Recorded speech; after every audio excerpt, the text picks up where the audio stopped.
Awesome. Thanks so much, Max. And yeah, excited to talk with you all. Hopefully, I've got a decent level of background here and it's not too repetitive for what folks already know, but we're going to do a little background and then I'll dive into some of the fun new stuff with zarr-layer. I'm Shane Loeffler. Uh, I work at CarbonPlan, nonprofit. Some of you may have worked there, some of you know about it already. We do climate science and we try to really focus on doing it in an open way, both in our code and like our tools and stuff, but also like getting the data out in good formats and trying to make it usable for folks. And so, yeah, we have a cool website worth checking out sometime. Um, it turns out a lot of our climate data and analysis that we do, it seems like every project we end up with czar uh, coming out in one form or another. And so we've kind of had a long history going back, I don't know, something like 5 years, trying to visualize czar in the browser because we want to build these tools around it. So the classic stack has been kind of this ND pyramid and CarbonPlan maps setup. Some of you maybe are familiar with this or have tried to play with it at times. Basics are ND pyramid is like the tool that changes your czar into from like an analysis output into like a web-friendly format. And it prescribes some very specific shapes to the data. So we have uh, it creates basically a web map tile stack. So it outputs chunks in the shape of a web map tile pyramid, more or less. And then CarbonPlan Maps is that front end piece that visualizes the data and kind of wires up the different pieces. It's kind of a React based tool. So kind of our classic demo of it here, where if we toggle on tile boundaries, the base map tiles and the czar chunks correspond to these squares you're seeing here. So yeah, classic web map pyramid. We kind of just like made it work with this specific way because it's a very efficient way to build a pyramid. But it's not super flexible when you kind of have to do some things to make your data work with it, right? So there are some downsides to this stack that we've been using. On the ND pyramid side, just the regrid, resample, rechunk, and you kind of are duplicating your data in this full new pyramid, right? That's not the dream, right? We want the dream to be something like getting our analysis data on the web in the same format that it's already in, ideally. Uh, when we started pushing this to higher resolutions, we ran into just compute issues. We were just task graph blowing up and trying to do way too much at once, and just like it just ran into issues with needing huge compute and huge storage when you're duplicating your higher resolution data. So for like a really low resolution climate simulation output, this is totally fine. But once you start pushing in some of our recent projects, which we'll get to in a little bit here, once you're starting to push the resolution a little bit more, this approach became basically unworkable. And you're losing your resampling to this web mercator grid. And so when you start wanting to compare other data sets at pixel scale with this data, you're losing accuracy there, and that can lead to confusions and problems. So on the front end side, from more of my perspective, where I'm developing these apps on the front end, this ties us to React and makes it so folks can't adapt it if they're using any other framework stack or just no JavaScript framework at all. That's pretty annoying. It also kind of duplicated the WebGL situation you were working with. So we have a separate canvas that you're either putting above or below the map. That's not ideal. Modern web maps, you want to be able to slot your data into the layer stack wherever you want it, put the labels above. You want put it over the ocean, put the labels above it, like just things that you would expect to be able to do, you couldn't do. And then this like very rigid requirement for an ND pyramid style output where it's just like this very rigid grid tied to Slippy map like ZXY kind of tiles. So we wanted to like reduce these requirements and just make things a little more flexible while maintaining those like performance and just like the ease of use. So we built a couple things. Kind of the front end side of this is zarr-layer. This is TypeScript, and it's just the tool that goes and grabs the right czar chunks and puts them. In this case, we're specifically targeting Maplibre and Mapbox maps because we use their kind of custom layer interface where we're able to just do whatever WebGL magic we want and render it as this custom layer, which kind of is a native layer to those two frameworks. So you just add it like you would a normal layer. You're adding a satellite layer, you're adding a streets layer, whatever. You can put it wherever you want in your map stack, and that is nice. And TopoZarr is something that Raphael Hagen worked on and is a little library just for like making a quick zarr pyramid. It's kind of like the analogous to ND pyramid. If you want to run your data set through something uh, to like get multiscales and to rechunk it and stuff, this is a nice tool for that. So yeah, like I've been saying, these ND pyramid results are super rigid. You have your analysis R could be in whatever projection. It's got its own chunk shape that it's been worked within. In order to get into CarbonPlan maps, we follow this regridding that is exact map to that base map, and we chop it up, and now our chunks are exactly in this grid. Not ideal because we have nice chunks already. We could probably try to load those straight away. And so that's kind of what we're trying to do here in zarr-layer. So say you're like zoomed in on the region of the world that's right here. You just want to load those four chunks. You don't care about this chunk. That's very possible with zarr, right? Like it's kind of designed exactly for what that is. So yeah, if we have a multi-scale, we look at that metadata, we go grab the right level based on what zoom you're at in the map. We check our viewport, we do a little calculation or reprojection to whatever the source data is in and figure out who's intersecting from a chunk perspective. We grab those, we put them together, and if we need to, we reproject, which we'll talk a bit about later. So this opens up like a bunch more data sets that zarr-layer already can try to visualize at least, and try being a keyword there. We'll get into some of the limitations here as well, but like you don't have to have this ND pyramid output. You can point it at a 4326 data set or a UTM data set, and like it'll try to put it on the map, which is already a big step forward, I think, for compared to what CarbonPlan Maps was able to do. So looking at some multi-scale stuff, there's been tons of work going on, and many of you are involved in this work, and I'm so appreciative because I'm just like getting to benefit from and make tools based on all the hard thinking you guys do about uh, the ways that we can make this stuff work. And Zarr Conventions multiscales is one of these things that is just like we've been playing with it, and it's just kind of like working. It's great. And so here's kind of a situation where we can take the analysis R and add a couple layers of multiscales following that metadata convention. And instead of duplicating your whole full resolution data set, you're now just adding a couple new layers of coarsened data. You're not reprojecting it necessarily, you're just coarsening it. So you can leave that in the native zarr, whatever your zarr happen to be, CRS. And that just reduces the compute there and simplifies your process to getting multiscales built. And yeah, again, comparing to ND pyramid, where you're just completely redoing everything. You've got a full duplicated data set, where else you're trying to like only build a few levels and then like switch to an X publish sort of layer on the front end to kind of fill in those full res ones. Just a lot of tricks, whereas this just lets you use the regular setup.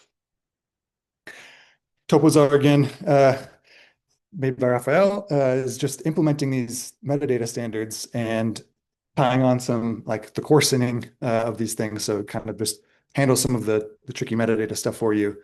And it's not that ND pyramid is slow or anything. It's plenty fast for what it's doing. It's just like we don't have to do as much work here. So that's why we're seeing something like 40, depending on your setup, right?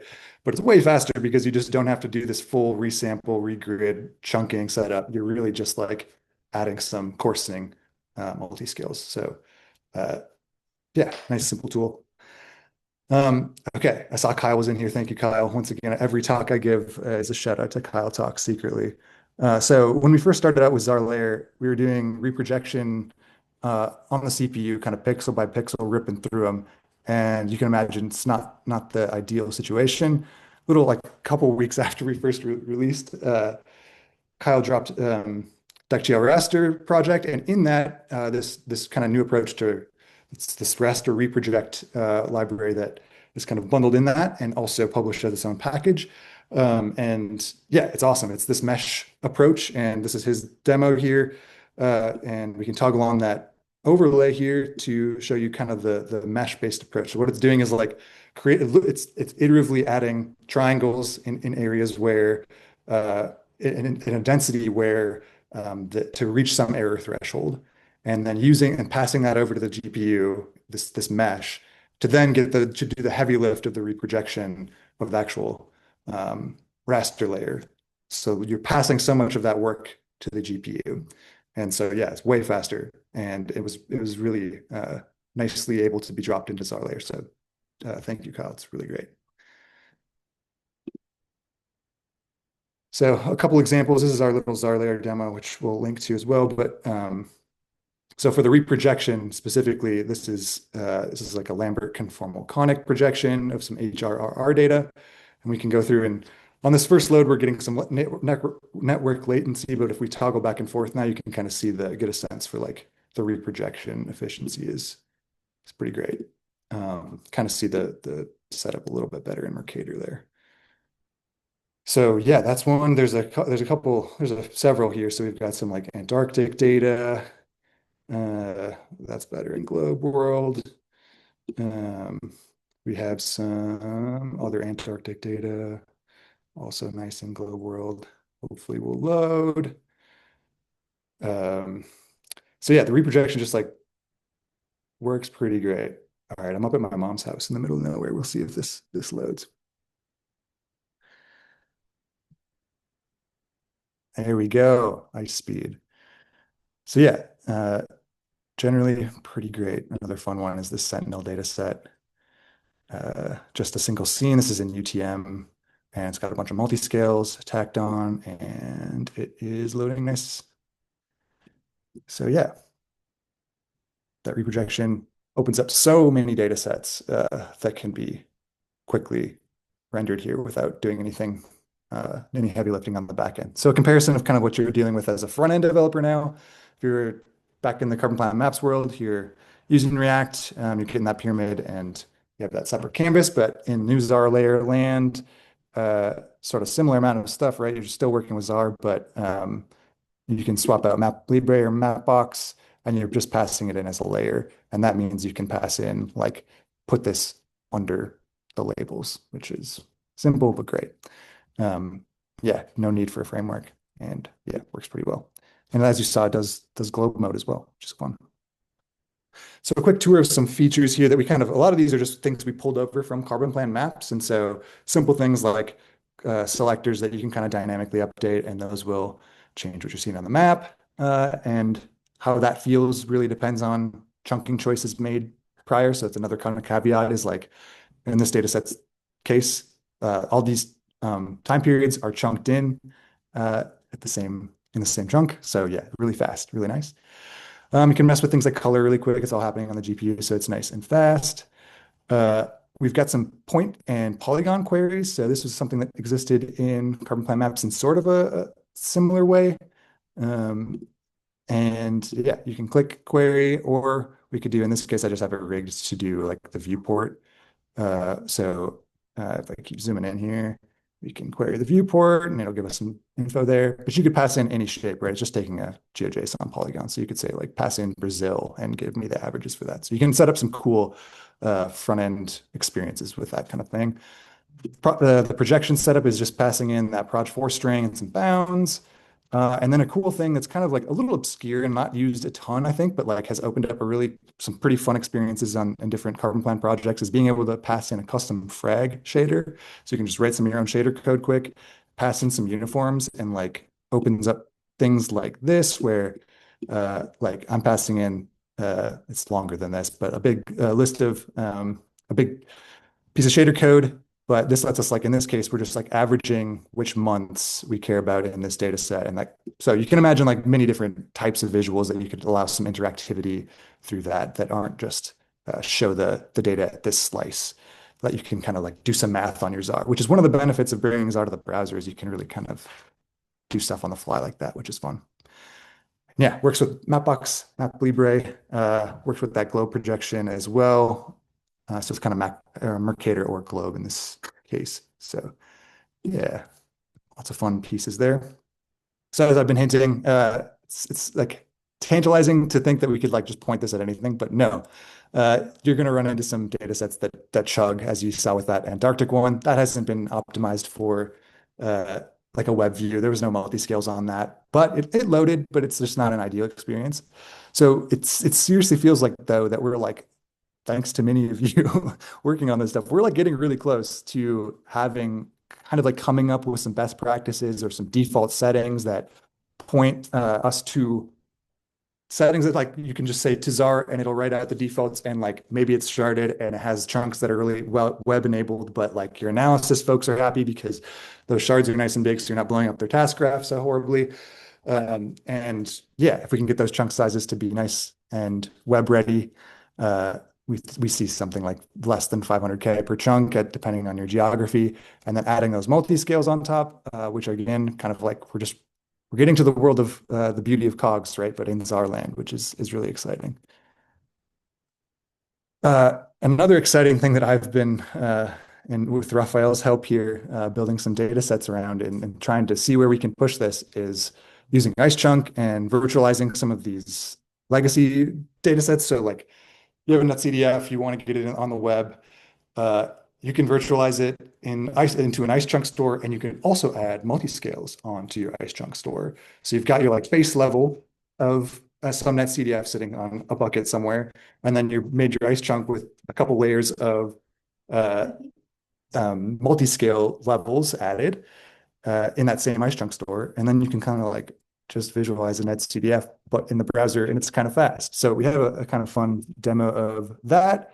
And we're really early in this, talking with some folks on this call a few weeks ago. We realized that I'm certain, like we need to try this with so many more codecs and things, but we've had a little bit of success here. So actually, I was going to pull up the network tab for fun. So zoomed out here, we are loading Icechunk. These are just those multi-scales, right? But if we zoom in, we should see these queries just shift to the netcdf. So yeah, we're like loading like the directly from the netcdf file. And then like when you're zoomed out, loading those multi-scales. That seems pretty exciting. I'm pretty pumped about that. So shout out Raphael for working with me on creating some of these data sets too. Okay, so we have been using this in production a little bit. So our latest kind of big release at CarbonPlan has been this climate risk work, where we're kind of starting with wildfire and mapping wildfire risk in CONUS, assigning it to all the different. We kind of pulled in all of the building polygons, and so that's what this map is showing here is building polygons. But we also wanted to show like what is the raw data that our analysis that we've kind of sampled into with, and that's a zarr output, many zarr outputs in this project, but this is the kind of final data. And so we added a zarr layer showing that and loading that in. And so kind of to get back to that point I made really early on where like we were loading, or since we were resampling those pixels, right? We were running into like situations where when we were trying to use CarbonPlan maps early on in this project, where like it just isn't going to line up right because you've resampled to web mercator and kind of had your pixels no longer are happy relative to like a really high resolution building polygon, which is what we care about in this project. So let's zoom in to find some fun polygons. Cool. So lots of buildings in this area. But yeah, like what we wanted was to make sure that when you like toggled on your raw data layer to like figure out why did my house get tagged with this and my neighbor's is this, you can kind of like really actually uh, evaluate the pixel by pixel choices that this model output made and like why your house ended up in this one and why it didn't, and why this is weird sometimes, like why this one, its centroid fell outside of that pixel. That's annoying and weird and confusing. And like, but it's kind of just, we're just trying to be like, hey, here's what this is the method we used and like why that happened. And this was only possible when we can get that really nice pixel accuracy by not just doing a total regrid. So yeah, you can kind of see it feels like a regular raster layer as you zoom around. It loads in nice and quick. Yeah, and overall has kind of like without we're kind of doing that reprojection on the front end. Shout out again, Kyle. But yeah, it works nicely. So that's been fun to see. Yeah, here's a ton of links. The slides are here, so you can pull that up. You probably saw that in the URL bar. But yeah, many thanks to all the folks working on similar things. This is totally inspired by zarr-GL was like made this first initial like push into just like a custom layer, right? And this zarr layer concept is totally built on top of that idea. And zarr-Cesium was really pushing a ton on being able to load like much more flexibly which data sets are compatible. And of course, yeah, Kyle with DeckGL raster has been super helpful getting reprojection working way better. So yeah, thank you.